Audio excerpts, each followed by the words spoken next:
Bueno, vamos a discutir ahora lo que se conoce como el espectro electromagnético.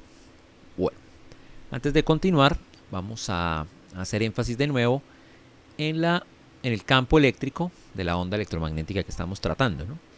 Bueno, vamos a tratar de hacer un esquema de esto. Aquí, antes de eso, sabemos que K y W están relacionadas de una manera, ¿no?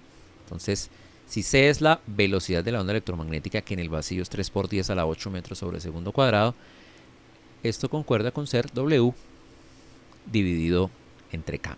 Entonces, bueno, vamos a hacer un esquema de la onda electromagnética.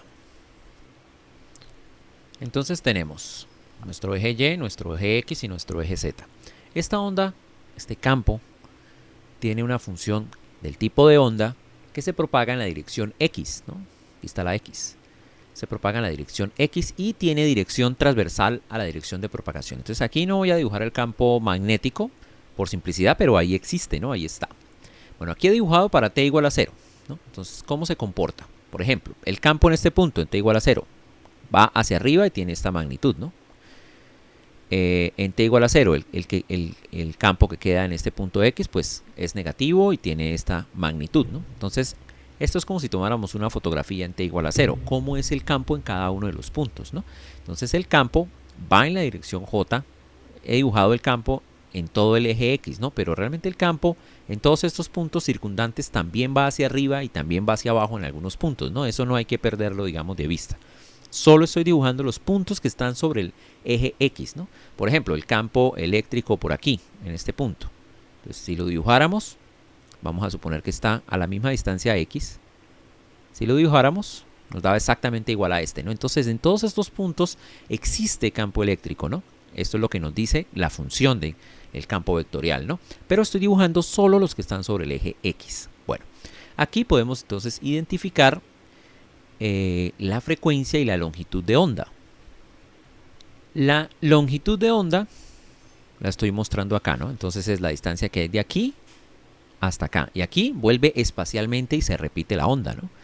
Bueno, de aquí de esta fórmula, lambda, la podemos obtener, ¿no? Si nos dan K y nos dan W, más exactamente K, ¿no? Entonces, lambda es igual a 2pi sobre K. Recordemos que acá pues le damos el nombre de número de onda, ¿no? Pero a esta, lambda, la llamamos longitud de onda.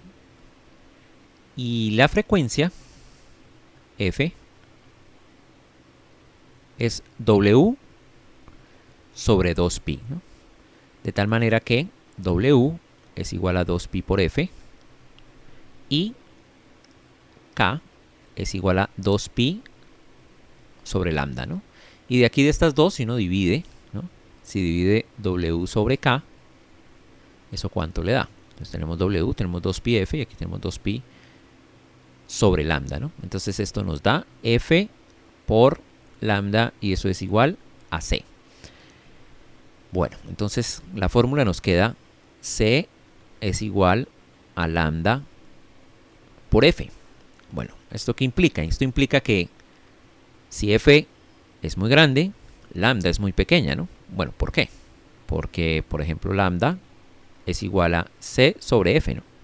Entonces, si escogemos valores pequeñitos de F, C es una constante, pequeños, pues hace que esto aumente mucho, ¿no? Y al contrario, entonces tienen, digamos que comportamientos inversos, ¿no? Si F aumenta, lambda disminuye y viceversa.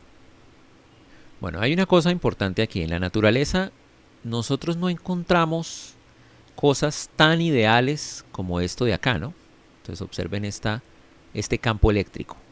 No es tanto así, es decir, encontrar ondas que solo tengan una frecuencia, es complicado. Lo que realmente ocurre son ondas electromagnéticas que tienen componentes de frecuencia. Entonces tienen varios, como si fuera la suma de varios campos eléctricos, todos con diferentes frecuencias. Sin embargo, digamos a nivel de laboratorio o cuando estamos haciendo un experimento, sí que podemos a veces eliminar muchas componentes de frecuencia y de pronto obtener ondas que llamamos puras, ¿no? Entonces, bueno, ¿qué es el espectro electromagnético? Entonces, el espectro electromagnético es darle nombres a las a los diferentes campos eléctricos o ondas electromagnéticas que tengan diferente frecuencia. Entonces estamos hablando de ondas electromagnéticas puras, ¿no? Supongamos que tenemos una onda electromagnética como esta pura, que tiene una sola frecuencia, ¿no? Está acá, ¿no? Que está codificada ahí en W, ¿no? Y W es 2pi por F. Entonces, en la práctica se habla, en ingeniería y en física, hablamos mucho de F, más bien, y de la longitud de ondas. Por eso que en los libros aparece el espectro electromagnético de esta manera. Entonces aquí tenemos las frecuencias en Hertz, ¿no? Aquí tenemos las frecuencias en Hertz. Y aquí tenemos la longitud de onda. Entonces, por ejemplo, una frecuencia en Hertz de 10 a la 21, pues significa, o 10 a la 20, pues significa un picómetro, ¿no? Aquí están las medidas en metros de la longitud de onda, ¿no? Entonces vamos de 1 kilómetro, las grandes, aquí son frecuencias pequeñas. Aquí vamos aumentando la longitud de onda y aquí vamos, perdón, disminuyendo la longitud de onda y aquí vamos aumentando la frecuencia. Entonces, básicamente esta tabla lo que hace es darle nombres a las diferentes frecuencias. Bueno, ¿por qué sucede esto? ¿Por qué sucedió esto? Bueno, resulta que los experimentos en física y en ingeniería, a través de la historia, iban encontrando diferentes ondas y que tenían diferentes características. Entonces, el que las llamó inicialmente, pues le puso cierto nombre basado en su propia experiencia, sin saber que realmente todas podían estar agrupadas de esta manera, ¿no? Entonces tenían características diferentes, pero todas, realmente todas estaban compuestas de campo electromagnético, ¿no? Entonces, las ondas que inicialmente fueron vistas como rayos, luego intuían que podían ser ondas y luego más adelante se dieron cuenta que estaban compuestos de campo eléctrico y magnético. Entonces, básicamente el campo eléctrico es así y podemos cambiar la frecuencia y obtener pues ondas diferentes. ¿En qué sentido? En que van a tener diferente longitud de onda. Eso es todo. Sin embargo, pues el ser humano las ha clasificado y las usa para diferentes cosas, a pesar de que son muy parecidas, pero se usan tienen diferentes aplicaciones en ingeniería, los diferentes rangos, ¿no? En frecuencia o en longitud de onda. Entonces, bueno, empecemos a ver este gráfico más o menos por aquí. Entonces, bueno, aquí dicen onda larga se refieren a grande longitud de onda. Observen que aquí es 1 kilómetro, ¿no? Si nosotros fuésemos a mirar acá 1 kilómetro, es decir, habría 1 kilómetro de aquí hasta acá, ¿no? Habría 1 kilómetro. Entonces, por ejemplo, por acá, vemos que es una décima parte, más o menos. Entonces, este punto sería 100 metros.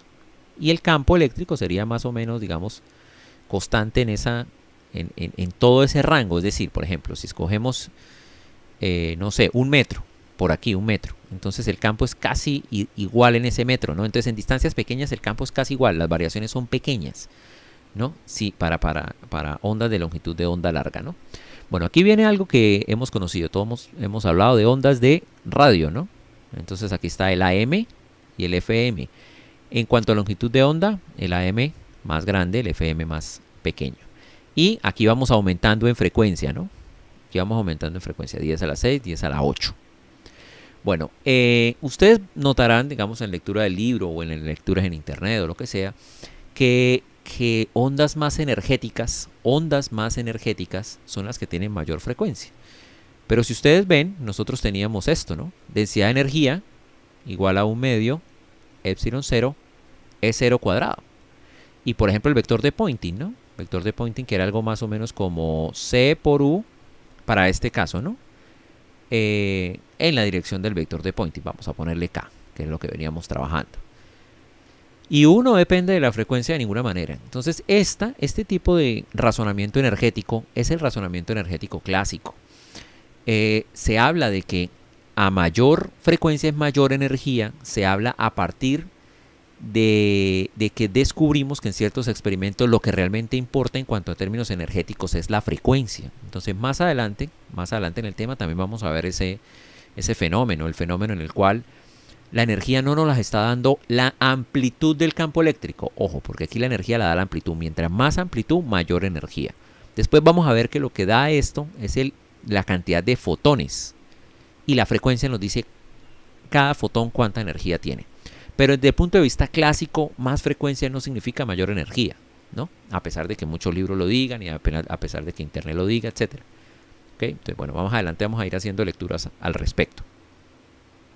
Bueno, vamos a subir por acá. Aquí vemos microondas. un centímetro de longitud de onda, 10 a la 10 hertz, ¿no? Estas dos están relacionadas, o sea, con esta yo puedo deducir esta o con esta puedo deducir esta. Si ustedes quieren, hagan algunos ejemplos para que verifiquen. Bueno, aquí venimos con infrarrojo y aquí venimos con, este es un rango, ¿no? El rango del infrarrojo. Muchas veces son por rangos, no significa, por ejemplo, que AM sea una sola frecuencia o una sola longitud de onda. No, es un rango, una gama amplia, ¿no? Entonces a todo eso lo llamamos ondas de AM o ondas de radio. Microondas también es una franja. Inclusive a veces se traslapan, ¿no? A veces, por ejemplo, hay ondas infrarrojas que también son microondas, ¿no? Son simplemente nombres, ¿sí? Se traslapan los nombres. Bueno, aquí seguimos y llegamos a una parte importante acá, que es la que comienza todo este análisis hace 3 siglos, que es lo que nosotros podemos ver, que es la luz visible. Entonces la luz es una onda electromagnética. Pero observen acá, todo el resto de ondas electromagnéticas, aquí y por acá, toda esta gama amplia, no la podemos ver a ojo. Solo podemos ver una pequeña franja del espectro electromagnético. Esa pequeña franja la podemos ver y de hecho vemos colores, ¿no? Entonces vemos el rojo, que es el menos de menor frecuencia, y así sucesivamente, ¿no? Anaranjado, amarillo, verde, azul, violeta, etcétera. Todos están en esta pequeña franja, ¿no? En esa pequeñita franja. Bueno, después de esa franja visible, que es lo único que el ojo puede percibir, viene el ultravioleta, que es toda esta franja. Se traslapa con lo que se llama rayos X. Y luego, bueno, rayos gamma.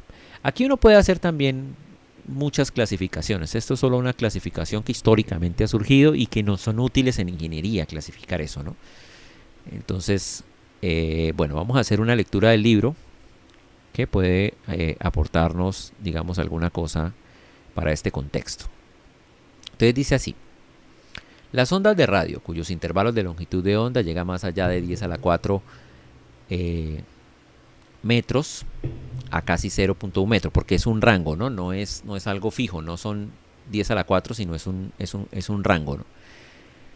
Bueno, son el resultado de cargas que se aceleran en alambres conductores. Estas ondas son generadas por dispositivos electrónicos como osciladores LC y se utilizan en sistemas de radio y televisión. Bueno, sobre generación de ondas y sobre generación del espectro, les voy a poner un video que no hice yo, es un video de YouTube muy ilustrativo, no es muy técnico, pero es muy ilustrativo para ver cómo es que se generan, porque digamos el aspecto técnico de la generación es complicado, pero básicamente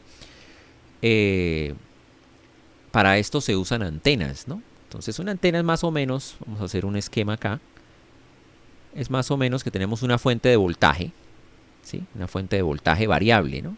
Podría ser algo así, B sub 0 seno de WT más phi. Esta W no es la misma W de las ondas, pero puede estar relacionada, ¿no? Está relacionada.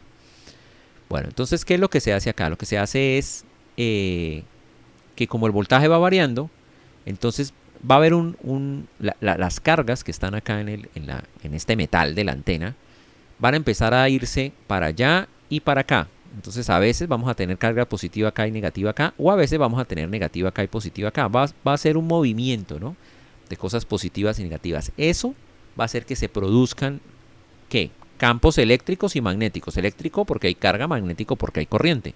Y ellos van a comportarse como una onda. Entonces ahí les voy a dejar el video. Es ilustrativo, no es técnico, es decir, no trae fórmulas para decir cómo es que esto se convierte realmente en una onda electromagnética, pero sí más o menos cómo es la cuestión desde el punto de vista de ingeniería, que es muy importante. Bueno, sigamos, las microondas. Tienen longitudes de onda desde 0,3 a 10 a la menos 4 y también son generadas por dispositivos electrónicos. Debido a sus longitudes de onda cortas, son muy adecuadas para sistemas de radar y para el estudio de las propiedades atómicas y moleculares de la materia. Entonces, bueno, la materia, todas las cosas que componen los cuerpos emiten y reciben radiación electromagnética. Entonces lo hacen de diferentes formas, ¿no?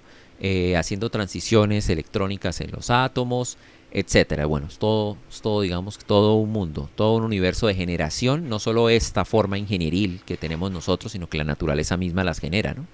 Bueno, se ha sugerido que la energía solar podría aprovecharse enviando microondas a la Tierra desde un colector solar en el espacio. Entonces, ahí sería enviar algún tipo de almacenador al espacio. Él recolecta las ondas de sol y transmite microondas, ¿no? Eso es porque a veces algunas de estas ondas son más fáciles de transmitir, llegan con mayor eficiencia, ¿no? Es una cuestión de ingeniería. Bueno, sigamos acá. Las ondas infrarrojas tienen longitudes de onda clasificadas entre 10 a la menos 3 hasta 7 por 10 a la menos 7. La longitud de onda más larga de la luz visible, que es esta, ¿no? 10 a la menos 7. Estas ondas producidas por moléculas y objetos a la temperatura ambiente son fácilmente absorbidas por la mayor parte de los materiales. La energía infrarroja absorbida por una sustancia aparece como energía interna, ya que la energía agita los átomos del objeto. Bueno, esto de que la energía infrarroja absorbida por una sustancia aparece como energía interna, eso aparece para cualquier onda, es decir, no solo se usan las infrarrojas para calentar algo, ¿no?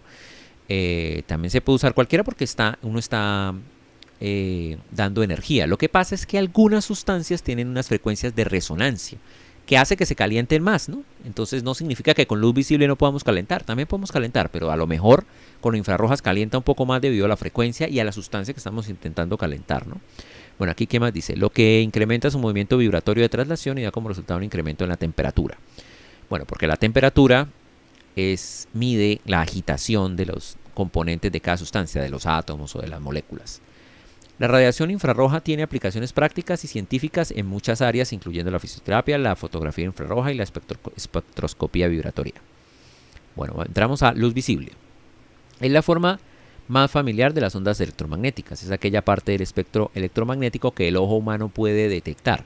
Se produce mediante la reorganización de los electrones en los átomos y moléculas, también de origen molecular y atómico. Sus diversas longitudes de onda, que corresponden a los diferentes colores, van desde el rojo, 7 por 10 a la menos 7, hasta el violeta, 4 por 10 a la menos 7. Entonces aquí va disminuyendo la longitud de onda, pero va aumentando la frecuencia, ¿no? La sensibilidad del ojo humano es una función de la longitud de onda, siendo máxima la longitud de onda alrededor de 5.5 por 10 a la menos 7. Con esto en mente, ¿por qué cree usted que las pelotas de tenis tienen a menudo un color verde amarillento? Sería una pregunta interesante de responder, ¿no? Y se las dejo a ustedes. La tabla 34.1 proporciona correspondencias aproximadas entre las longitudes de onda de luz visible y el color asignados a ellas por los humanos. La luz es la base de la ciencia de la óptica y de los instrumentos ópticos, a explicarse en el capítulo 35 a 38. Entonces, bueno, dice acá, correspondencia aproximada entre las longitudes de onda de luz visible y color. Entonces aquí está, de 400 a 430 nanómetros, violeta, 430 a 485 azul. Aquí, o sea, longitud de onda es inverso a frecuencia. Entonces aquí va aumentando la longitud de onda, disminuyendo la frecuencia. Entonces, bueno, azul, verde, amarillo, naranja, rojo. Bueno, aquí hay una nota interesante, dice. Aquí los intervalos de longitud de onda son aproximados. Distintas personas describirán los colores de manera diferente. Entonces, por ejemplo, si nos ponen, por ejemplo, el rojo va de 625 a 700. Ya en 6, digamos, 90, algunos dicen que ya es naranja, ¿sí? Y otros decimos que si continúa siendo rojo. Entonces esto no es exacto, ¿no? No es tan exacto. Entonces lo mismo para todas las variaciones acá, ¿no? O sea, del verde al azul. Si está muy cerca este límite 560, ya hay algunos que dicen, no, esa cosa es azul, ¿no? Y así sucesivamente. Entonces puede variar, ¿no? De persona a persona. Bueno, seguimos acá. Las ondas ultravioleta abarcan las longitudes de onda que van desde aproximadamente 4 por 10 a la menos 7 hasta 6 por 10 a la menos 10. El sol es una fuente importante de luz ultravioleta UV. Entonces, bueno, es interesante. O sea, fíjense que a través de cómo conocer conocer el espectro electromagnético o las frecuencias que nos está arrojando un objeto, nosotros sabemos de qué está compuesto el objeto. Esto es lo que se conoce como espectroscopía. Entonces es algo muy interesante en ciencia y en ingeniería, esa cuestión, porque por ejemplo, algún componente químico, a través del espectro de luz tanto que emite como que recibe, uno puede saber qué componentes tiene. Entonces, por ejemplo, el sol es una fuente importante de luz ultravioleta. Y si nosotros sabemos qué produce acá en la Tierra la luz ultravioleta, tal vez podamos saber de qué está compuesto el Sol. La cual es causa principal de las quemaduras de sol o eritema solar. Las lociones bloqueadoras son transparentes a la luz visible, pero absorben la mayor parte de la luz UV. Claro, entonces cuando uno se echa la loción, pues ella no deja pasar la UV, ¿no? Que se supone más peligrosa que la luz visible. Cuanto mayor sea el factor de protección solar del bloqueador o SPF, mayor será el porcentaje de luz UV absorbida. A los rayos ultravioletas se les atribuye en parte la formación de cataratas y nubosidad en el lente interno del ojo. La mayor parte de la luz UV del Sol es absorbida por las moléculas de ozono en la atmósfera, en una capa llamada estratosfera. Este escudo de ozono convierte la radiación UV letal de alta energía en radiación infrarroja. Aquí, cuando hablan de alta energía, ya hablan de alta energía en términos más modernos, no en términos clásicos como lo estamos trabajando nosotros. No es porque tenga un campo eléctrico alto, la verdad, es porque tiene una frecuencia alta. Bueno, lo que a su vez calienta la estratosfera. Listo. Los rayos X tienen longitudes de onda que van aproximadamente de 10 a la menos 8 a 10 a la menos 12. La fuente más común es el frenado de electrones de alta energía. Esto se logró a nivel de laboratorio, ¿no? Que impactan un objeto metálico. Los rayos X se utilizan como una herramienta de diagnóstico en la medicina y como tratamiento para ciertos tipos de cáncer, ya que los rayos X dañan o destruyen los tejidos y los órganos vivos. Se debe tener cuidado para evitar una exposición o sobreexposición innecesaria.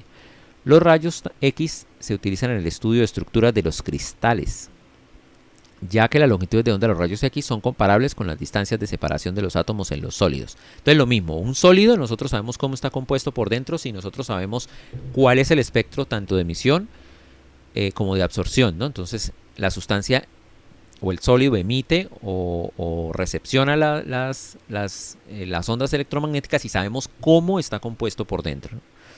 Y los rayos gamma son ondas electromagnéticas emitidas por núcleos radioactivos y durante ciertas reacciones nucleares. Bueno, esto ya es, digamos, física más experimental más avanzada, ¿no? Los rayos gamma de alta energía son una componente de los rayos cósmicos que entran a la atmósfera de la Tierra desde el espacio. Los rayos gamma de alta energía son un componente de rayos cósmicos que entran en la atmósfera. Entonces no solo son producidos en laboratorio, ¿no? Se ven naturalmente entrando desde el espacio, ¿no? Bueno, tienen longitudes de onda que van desde 10 a la menos 10 hasta 10 a la menos 14. Son rayos muy penetrantes y producen daños serios si son absorbidos por tejidos vivos. En consecuencia, quienes trabajan cerca de este tipo de radiación peligrosa deben estar protegidos con materiales de gran absorción como gruesas capas de plomo. Bueno, entonces en la siguiente lección vamos a ver principio de Huygens y principio de Fermat.